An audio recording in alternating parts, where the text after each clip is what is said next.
Franco, your day started pretty strongly out there in the top 10. Did you feel like you kicked off the weekend in a pretty decent place? Yeah, it was good. I think so far it's been a good Friday. Personally, I have been quite strong in the long runs and in the lower fuel. So I think a lot to improve, a lot to find. The car is not there. We really struggle on the car, so we need to improve that. But a lot of work tonight to try and make it better for tomorrow. Yeah, it's obviously been a bit of a tricky season, and right now the way FP2 panned out does look like it might be tough tomorrow. What is the outlook, do you think, for the rest of the weekend?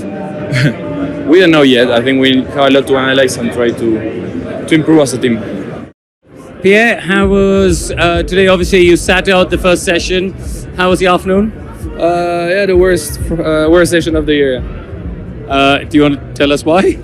I like to understand. I can't brake, I can't turn in, I'm sliding all over the place. So yeah, we'll have to have a good look in the car tonight.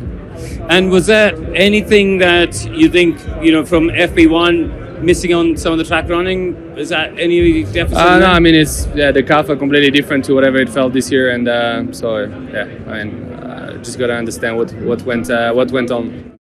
Paul, good to see you. Another run in a Formula One car out there today. How was it for you?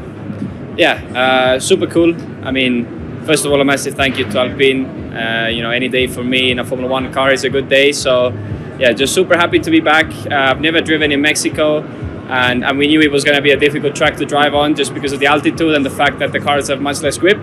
So it was a really cool experience, but it was very tricky out there. From the first lap, I felt that the grip was really low, and it took some confidence to kind of build it up. But yeah, I think generally, also with the traffic, we knew it was going to be difficult. There was 9 new rookies on track. So yeah, I also had a bit of traffic on my laps. But generally, yeah, the point of this session was to help the team, was to help Pierre. I was in his car, and I think in terms of setup, we understood a lot. And I got to give some good feedback to the team. So overall, a pretty successful session. You've had a few run-outs this season. Just how much do you feel you've learned from those sessions, and how valuable are these outings for you as a young driver? I mean, any FP1 outing is important because, when you're in a reserve role, you're constantly on the sidelines. So when you get to actually drive the car, first of all, you get the experience of driving the car. But at the same time, you get your name on the board and in front of people, which is always important. But yeah, I've got to do a few FP1s this year, but they are all just so different that honestly it's very difficult to learn from one to the other. And in the end, the gaps between, those FP1s mean that I still spend a lot of time sitting outside the car, and to jump in and in 50 minutes find the limit is never easy. But yeah, I mean, I would be happy to take as many FP1s as I can, and any day I get to drive is a good day for me, and hopefully also a good day for the team.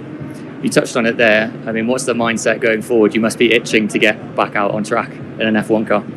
Yeah, of course. I mean, it's always the same story with these free practices. You kind of, just by the end of it, you start to get a feel for the car and be in a happy place, and then that's it. That's your sort of weekend over. But no, I mean, from now onwards, I'm going back to my regular reserve duties. I'll be at the track this weekend, trying to help the team as much as possible from the sidelines. I think the learning we had from FP1 from my car was very interesting and useful for them. We were running a different setup to Franco, and that was the point, basically, to learn and to give feedback to the team for them to improve in FP2. So I think my job on Friday is done, and now I'll be on the sidelines trying to help the team as much as I can behind the screen.